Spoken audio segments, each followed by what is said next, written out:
Welcome to News Channel 8. I'm Essie Gaston-Edwards in for Junior Garcia. Here are some of the stories we have for you tonight. Emergency meeting today at Alexander Henderson School, WAPA solar dedication, and UVI conference. These stories and more coming up next on News Channel 8.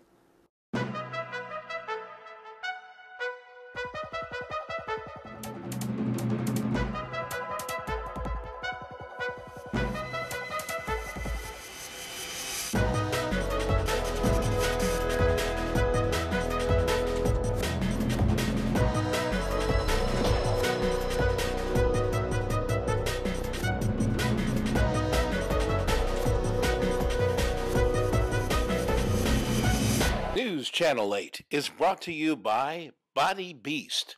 Call in the Virgin Islands 1-800-458-6815 for Body Beast. This program is the real deal. If you knew me a while ago and you see me today, you'd be like, man, what are you doing? I'm doing Body Beast. I decided to try Body Beast because I was looking for something different. I wanted to lose weight at the same time gain muscle. It's easy. In our top story, St. Croix Superintendent of Schools, Colleen Williams, scheduled an emergency meeting for all parents of Alexander Henderson Elementary School today, February 25th, at the St. Croix Educational Complex High School Auditorium.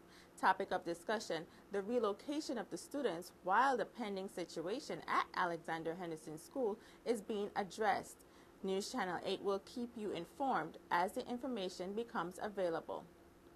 Meanwhile, Senator Kenneth Gittens is very concerned about the health risks involved with the situation.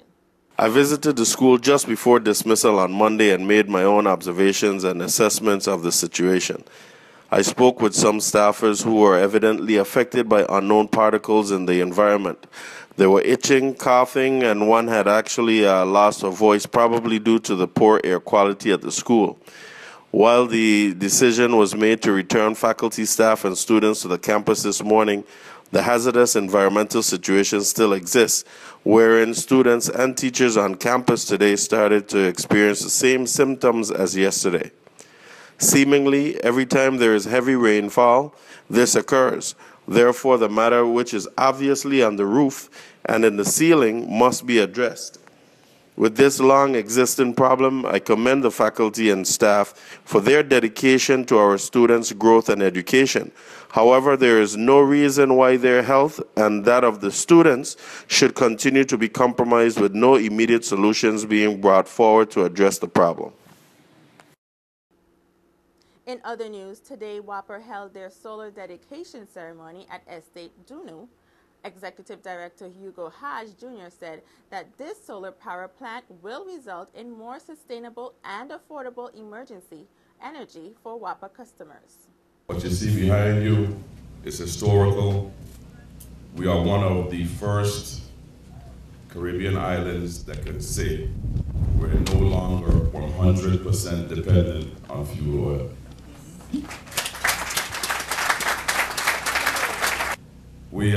We plan to diversify our generation portfolio. We wanted to treat how we produce power like how we invest our dollars for our own personal accounts and whatnot. And we wanted to embark on a system that gave flexibility. Part of it is going on with the propane, oil, natural gas conversion of the plant. But the rest is to bring some generation to the grid that is not reliant on any commodity. And this is the second of those type of projects that we are dedicating. We have a 4-megawatt facility on St. Croix, and now the largest facility in the U.S. Virgin Islands by a lot, like 0.2. This one is 4.2 megawatts. I think Woody planned that 0.2 just so he can say the largest in the VI. Mo's back there shaking his head. He said 4 is 4, right? Right, Mo? But it's 4.2 megawatts AC. That's 5 megawatts DC. And during the testing phase, we have a little more than 4 megawatts on the grid at a time. So it's really producing and it's doing well. And it is one of the most difficult landscapes to install an array that I've ever seen and probably the most difficult that I saw one accomplished on. So give some a round of applause for Main Street and their team and Morgan Stanley.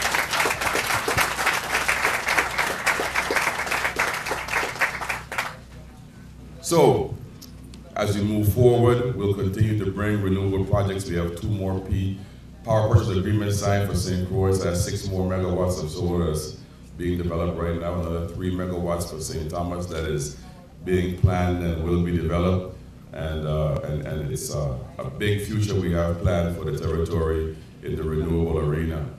I want you to understand that I'm going to keep my remarks brief today and let the ceremony go where it's supposed to and get some discussions more along the lines of the array and the technology that's being used. Let Main Street and Morgan Stanley tell you about what they're doing. But my intent today was just to really talk about the human side of WAPA that gets lost. We get spoken of in a kind of a robotic kind of the forces with you kind of a way.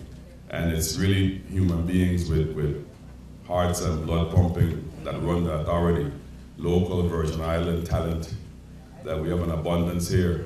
And it's important that when we talk about the authority, we know who we're talking about. I recall that in September of 2014, residential customers were paying 51 cents. And today, as we stand here, as you sit here, they are paying 39 cents. That's about 31% reduction already. And we have not seen all the benefits of everything that we're putting into place. So for those who say they haven't seen the reduction yet, there's a place down in Niski. What is it called? Vision Center. Go down there, check them out before you look at the building next time, because it's there, it's evident. A lot of business owners are telling me about what they're seeing on their bills, and everything that we're doing here and around the authority is the reason why we're getting this rate down, and there's many more to come. Meanwhile, on February 24th in Estate Smithfield, officers on St. Croix met members of the Virgin Islands Fire Service in the midst of extinguishing 2 vehicles that were ablaze. Once the fire ravaging the vehicles was extinguished, firemen saw smoke coming from the residence and realized that the residence, too, had been set afire and proceeded to extinguish the second blaze. While investigating the fires, a concerned citizen came forward and gave the officers a description and name of a suspicious individual who'd been seen lurking in the area of the home prior to the blaze's start. A thorough search of the area was conducted, but the suspect could not be found, and an all-points bulletin was issued for the individual. The occupants of the residence were not present at the time of the incident, and the structure as well as the vehicle sustained severe damage from the blaze. Fire service personnel are now investigating the incident as arson, while VIPD officers and detectives continue their investigation into the incident. Anyone with information concerning this incident may phone the Criminal Investigation Bureau at 340-712-6031, 911, or the anonymous tip service Crime Stoppers USVI at 1-800-222-8477. Information provided will be kept in the strictest confidence. We have more news ahead. This is News Channel 8.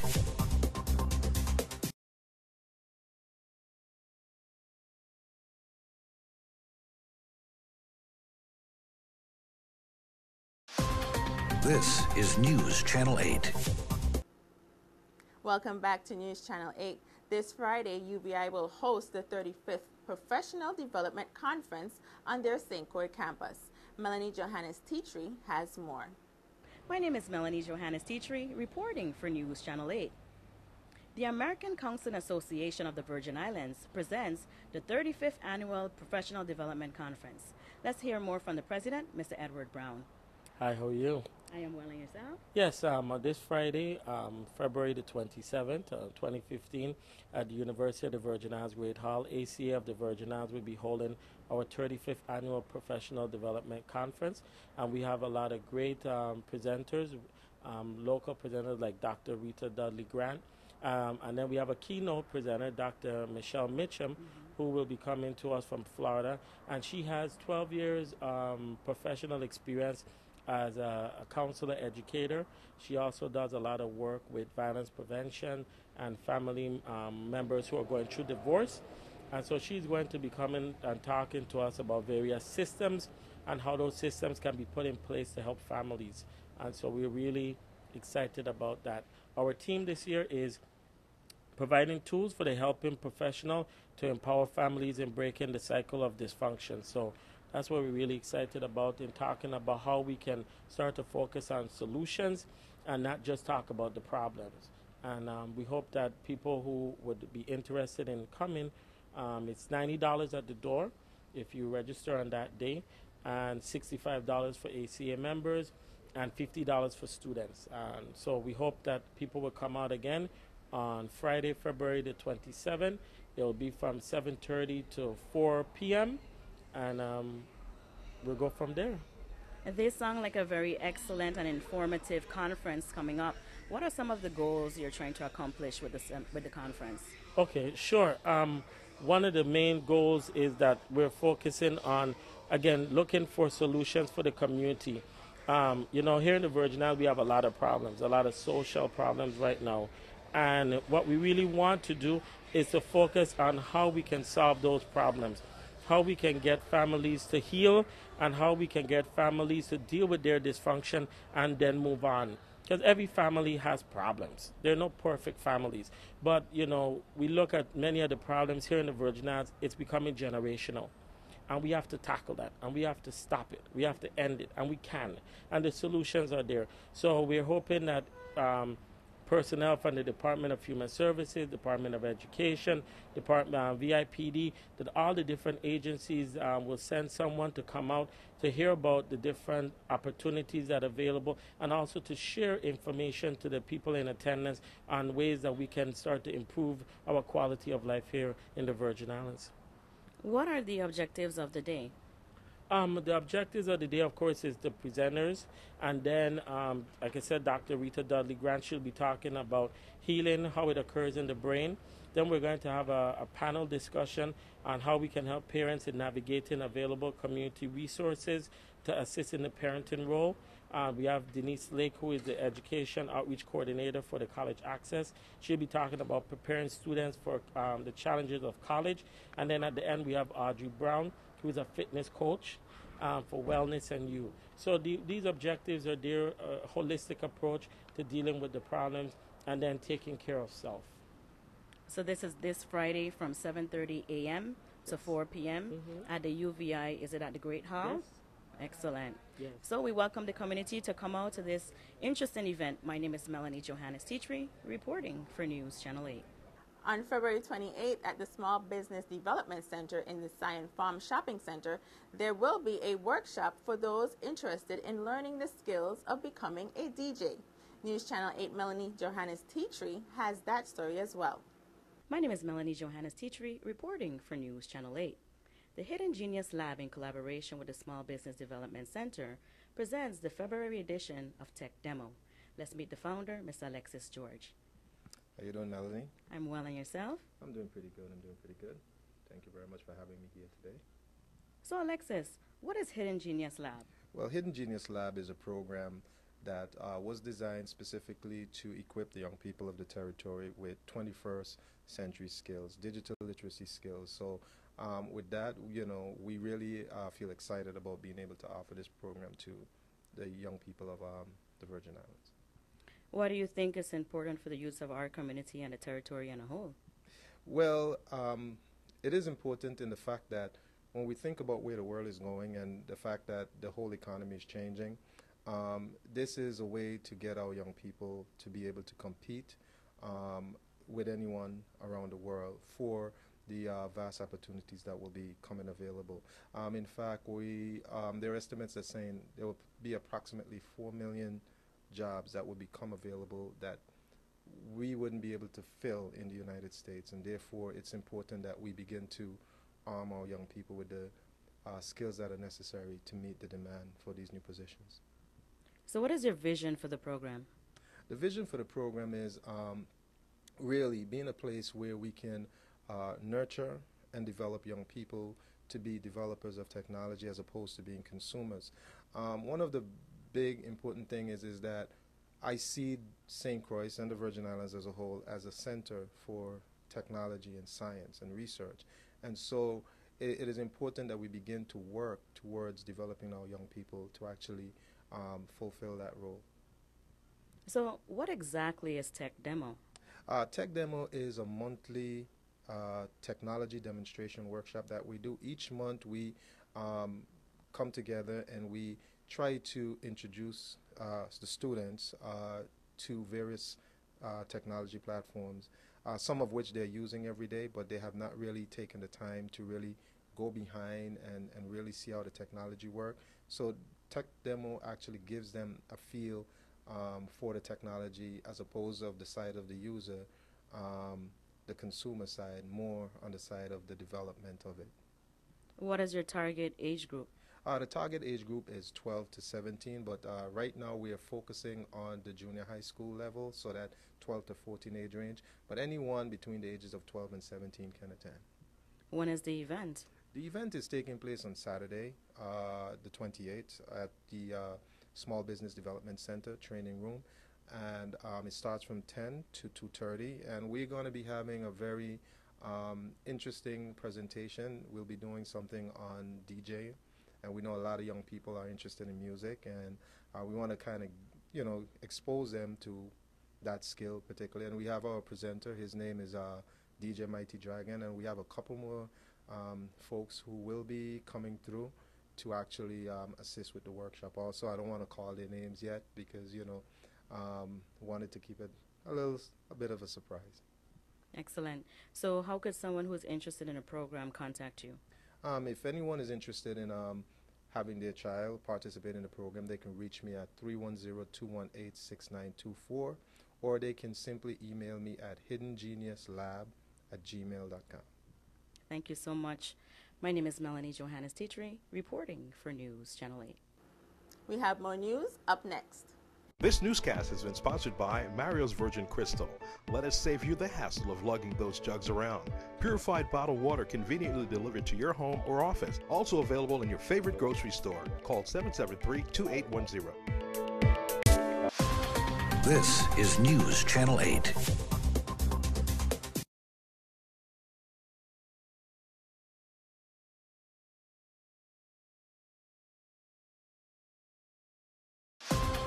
This is News Channel 8. And finally tonight, we go back to Randall Doc James Racetrack for the featured race of the day. Uptown Anthem acts up, straight, gate, bus, and they're running. Brass Note jumps out on top. Both horses veer to the inside. In alongside the rail, that is Uptown Anthem. On the outside of him is Brass Note. As they prepare to pass the wire for the first time when it means nothing, it's Uptown Anthem leading the way by half length. Brass Note is right there. As they enter the clubhouse turn, the advantage goes to the inside. They ran the opening quarter in an impressive 21-2. That is Uptown Anthem by a half length. Moving well on the outside is Brass Note. As they enter the backstretch, it is Uptown Anthem and Brass Note. And it doesn't matter if the two of them crawl home because it's only two of them. As they head up the backstretch, they ran the first half in 45. It's a half-length advantage for Uptown Anthem. Right there on the outside is Kerwin John and Brass Note. This is a heck of a match race as they progress towards the exit of the backstretch. Uptown Anthem still has some more. Brass Note is right there. It is still a half-length separating the two. Uptown Anthem opens up by 1.5. Make it 2. They ran the first 6 in 1:10. In the middle of the turn, it is Uptown Anthem. At the top of the turn, Uptown Anthem has the advantage, but Brass Note is not done yet. And down the stretch they come. The two of them still locked in tandem. Uptown Anthem goes to a right-hand stick. Brass Note under a left-hand stick.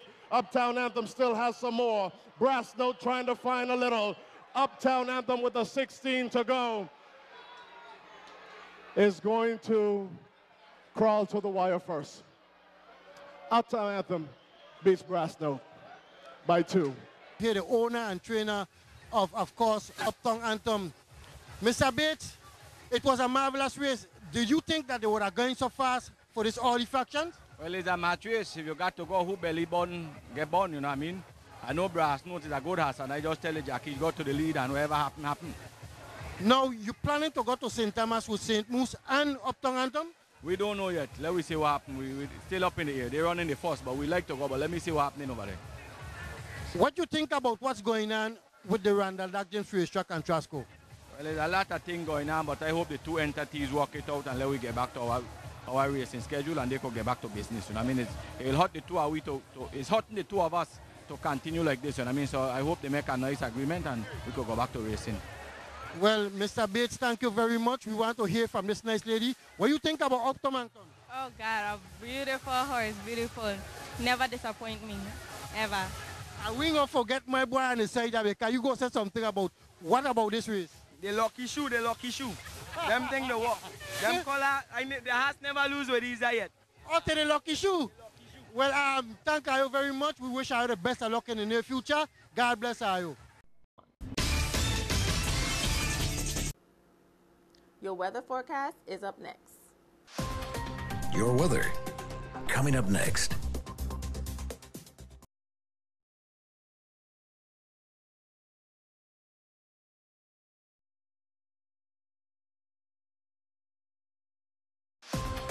Your weather. And now here's a look at your 5-day weather forecast. Tonight, scattered showers, mostly cloudy with a low around 70. South-southwest winds 7 to 16 miles per hour, becoming west-northwest after midnight. Chance of precipitation is 40%. New precipitation amounts of less than 1/10 of an inch possible. On Thursday, scattered showers, mainly before noon. Mostly sunny with a high near 84. Northeast wind 10 to 13 miles per hour. Chance of precipitation is 40%. New precipitation amounts between 1/10 and 1/4 of an inch possible. On Thursday night, scattered showers, partly cloudy with a low around 70. East-northeast wind around 11 miles per hour. Chance of precipitation is 30%. New precipitation amounts of less than 1/10 of an inch possible. And on Friday, scattered showers, mainly before noon. Mostly sunny with a high near 85. East-northeast wind 9 to 13 miles per hour. Chance of precipitation is 30%. New precipitation amounts of less than 1/10 of an inch possible. And on Friday night, isolated showers, partly cloudy with a low around 71. East wind around 7 miles per hour. Chance of precipitation is 20%. This is Cheryl Francis with your Channel 8 News Weather. And that concludes the news broadcast we have for you this evening. From all of us here at News Channel 8, I'm Essie Gaston-Edwards. World News is up next. We thank you for joining us, and good night.